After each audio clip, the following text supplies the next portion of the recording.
Hey guys, welcome back to another episode. So today we like in the other earlier episode we had half completed the first chapter. So we'll be continuing it from here. So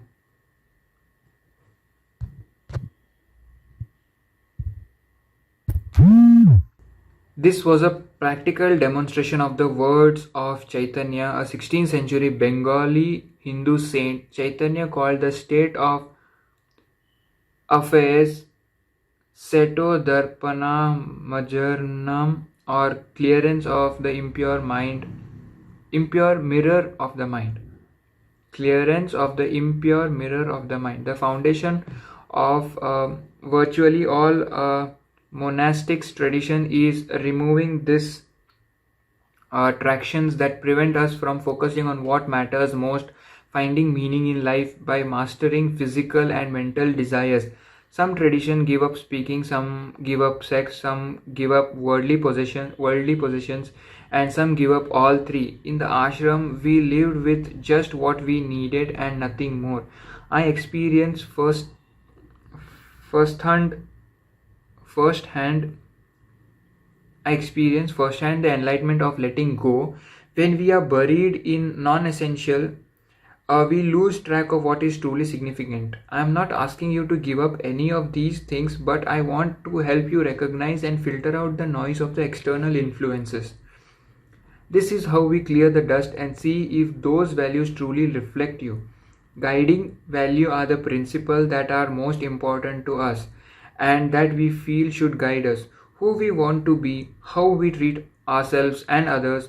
Values tend to be single word concept like freedom, equality, compassion, honesty.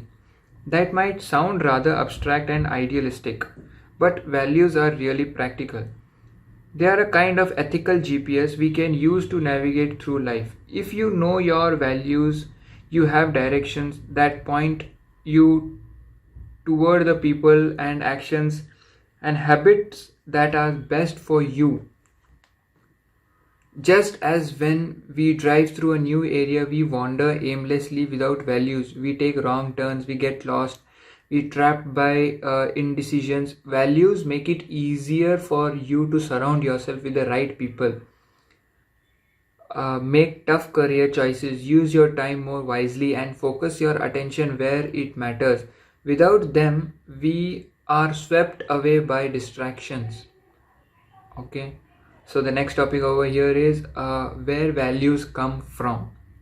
Okay, so let's just see what he has to say over here. Our values don't come to us in our sleep. We don't think them through consciously. Rarely do we even put them into words, but they exist. Nonetheless, everyone is born into a certain set of circumstances, and our values are defined by what we experience. We were born in the hardship or luxury. Where did we receive praise? Parents and caregivers are often our loudest fans and critics. Though we might rebel in our teen years, we are generally compelled to please and imitate those authoritative figures. Looking back, think about how your time with your parents was spent playing, enjoying conversation, working on projects together. What did they tell you was most important, and did it match what mattered most to them? Who did they want to be? What did they want to accomplish? How did they expect you to behave? Did you observe these ideals and have any of them work for you? From the start, our education and other powerful influences, the subjects that are taught, the cultural angle from which they are taught, they the way we are expected to learn. A fact driven curriculum doesn't encourage creativity. A narrow cultural approach doesn't foster tolerance for people from different backgrounds and places, and there are few opportunities to immerse ourselves into our passions even if we know them from an early age. This is not to say that school doesn't prepare us for life, and there are many different educational models out there, some of which are less restrictive, but it is worth taking a step back to consider whether the values you carry from school feel right to you. The media mind game. Okay. As a monk, I learned early on that our values are influenced by whatever absorbs our mind. We are not our mind, but the mind is the vehicle by which we decide what is important in our hearts. The movies we watch, the music we hear, the books we read, the TV shows we binge, the people we follow online and offline. What's on your news feed is feeding your mind. The more we are absorbing in celebrity gossips, image of success, violent video games, and troubling news, the more our values are tinted with envy, judgment, competition, and discontent.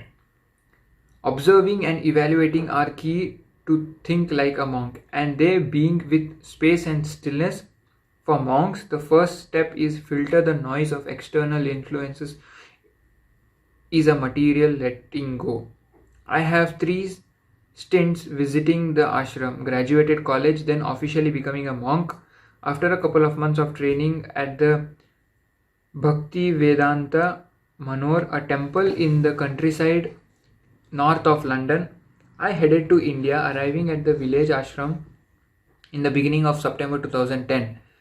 I exchanged my relatively stylish clothes for 2 robes, one to wear and one to wash. I forfeited my fairly slick, silky haircut for no hair.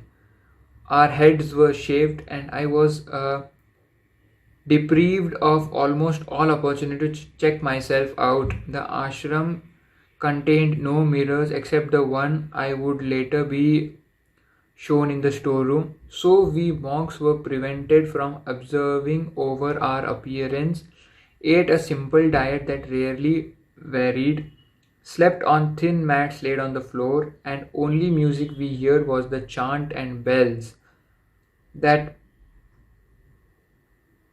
punctuated our meditation and rituals. We didn't watch movies or TV shows, and we received limited news and emails on shared desktop computers in a communal area.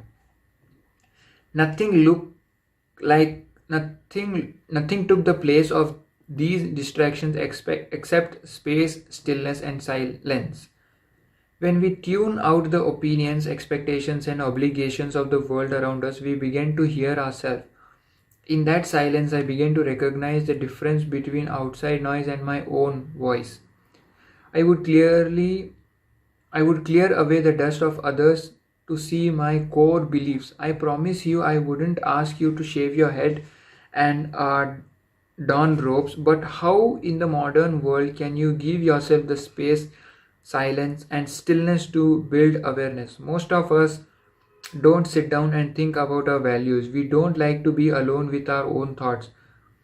Our inclination is to avoid silence, to try to fill our heads to keep moving.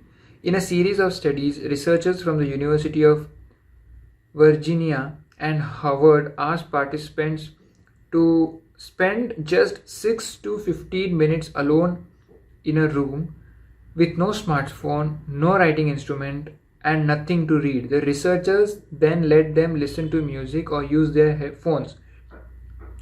Participants not only preferred their phones and music, many of them even choose to zap themselves with an electric shock rather than to be alone with their thoughts. If you go to a networking event every day and have to tell people what you do for a living, it's hard to step away from that reduction of who you are. If you watch Real Housewife every night, you start to think that throwing glasses of wine in a friend's face is routine behavior. When you fill up our lives and leave ourselves no room to reflect, those distractions come our values by default. Okay, so this is really deep. This is going really deep. I hope you are keeping up with me, guys, because this chapter is really long, and if I sit down explaining each bit of it. It's really going to be difficult to cover or to complete this book. So I'm just reading through it. If you have any doubts, please kindly leave a comment down below so that I can reply it back, and whatever you have doubt, so that I can clear it out. Okay, let's continue. We can't address our thoughts and explore our minds when we are preoccupied, nor does just sitting in a home teach you anything. There are three ways I suggest you actively create space for reflection. First, on a daily basis, I recommend you to sit down to reflect on how the day went and what emotions you are feeling. Second, once a month you can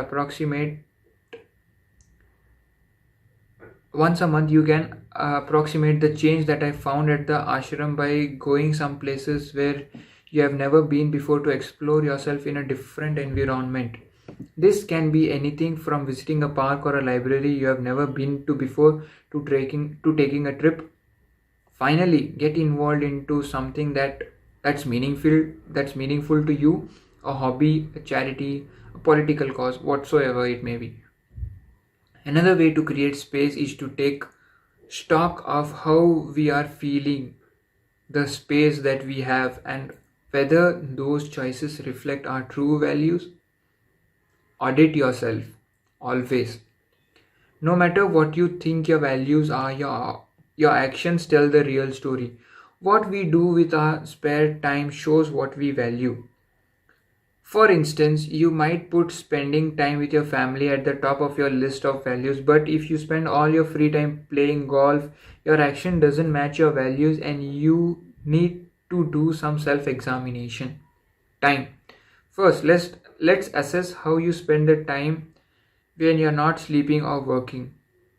Researchers have found that by the end of our lives, an average, each of us will spend 33 hours in bed.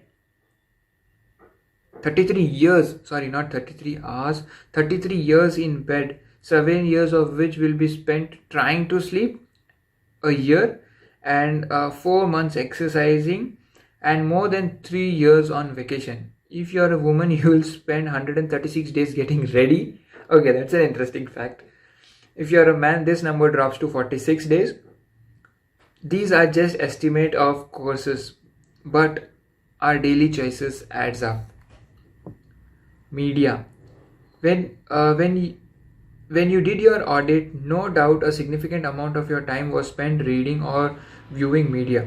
Researchers estimate that on average, each of us will spend more than 11 years of our lives looking at TV and social media. Perhaps our Perhaps your media choices feel casual, but time reflects values. There are many forms of media, but most of us aren't overdoing it on movies, TVs, or magazine. It's all about devices. Conveniently, your iPhone will tell you exactly how you're using it. Under settings, look at the screen time report for the last week and you'll see how much time you spent on social media, games, mail, and browsing the web. If you don't like what you see, you can even set limit for yourself. On Android, you can look at your battery usage under settings, then from the menu choice, show full device usage, or you can download an app called Social Fever or My Addictometer. So with these apps, you can really calibrate how you're spending your time. Okay, so the next topic comes is money. Like time, you can look at the money you spend to see the values by which you live. Exclude necessities like home, dependents, cars, bills, food, and debt. Now look at your discretionary spending. What was your biggest investment this month? Which discretionary areas are costing you the most? Does your spending correspond to what matters you the most? We often have an odd perspective on what's worth it. That doesn't quite make sense if you look at all your expenditures at once. It was advising someone who complained that the family was overspending and after school classes for the kids, until she realized that she spent more on her shoes than her music lessons. Wow. Seeing posts on social media that compare spending on our priorities got me thinking about how the ways we spend our life and money reveals what we value. A 60-minute TV show flew by. A 60-minute lunch with family will it ever end? Everyday coffee habits, $4 a day, almost $150 per year. Do you need it? Fresh, healthy food choices, an extra $1.5 a day, about 550 a year. Not worth it? 50 minutes scrolling social media. Me, time, I don't consume it. 50 minutes of meditation. Oh, sorry, I don't have time. So, this is about your choices, what you make. So, these are really choices that you have to make. And if you ask yourself, and if you get answers like this, 15 minutes, if you say like, okay, I'll just use phone for 15 minutes, and then you completely are unaware of how much time you have spent. So this is basically you are choosing a wrong, I wouldn't say wrong, but an ineffective way. You can't attain your full potential by doing that, because in life there is no single way that you are supposed to attain it. It's all in how you see it. When you look at a month of expenses, think about whether discretionary purchases were long or short term investments, a great dinner out or a dance class. Were they for entertainment or enlightenment, for yourself or someone else? If you have a gym membership but only went once this month and spent more on wine, you have you have some rethinking to do. Okay, so this is value. So because whenever you are starting out new things, it is really exciting for us. We are really motivated to do those stuff, but consistency is the key, guys, because without consistency you can't really achieve much of it. So let's just see what happens. And this chapter is again not yet completed, so I'm suppose I have to make another video regarding this.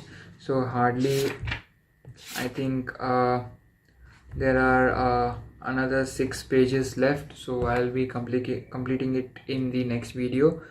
Okay, so till then, be safe, stay home, wear mask, always use sanitizers, always sanitize yourself, stay healthy, stay safe.